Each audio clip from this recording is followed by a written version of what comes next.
a lot of the guys who are fixing the divots after we're taking them, we're just putting sand in the divot. So we've just got to be mindful.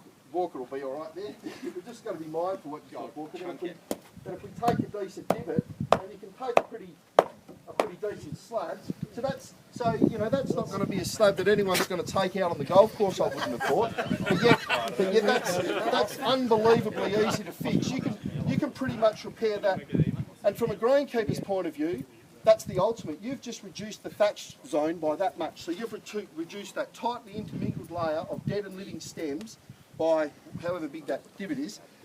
And that's helping preserve the golf course for me because, by kicking this in and encouraging new growth, what will happen is, and you can keep kicking it in quite wide, quite a way away, by dragging that new grass into that hollow. All you're doing is creating new growth, reducing that thatch layer. Now, if you do that and then put a little bit of sand on top of it, by this time next week, you won't even know that I've taken that divot out of there. And a little bit of sand, you don't really need to get too excited. Now, bear in mind that's a divot that I would take, that most of us probably wouldn't take a divot that bad, but I'm just showing you that a really bad divot, we can kick it in and get it level and a lot better.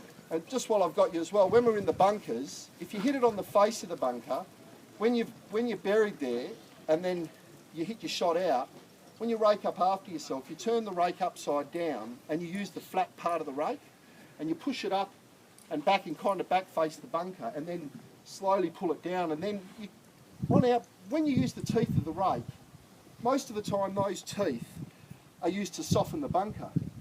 We don't have that problem. Our bunkers are really, really soft. So most of the time you don't use the teeth side of the rake, you use the other side, and you'll find you'll get a much cleaner rake by doing that. So a lot of the times when we've got those waves in the bunker, that's probably caused a few guys being a little bit lazy when they're raking in perhaps, so just bear that in mind.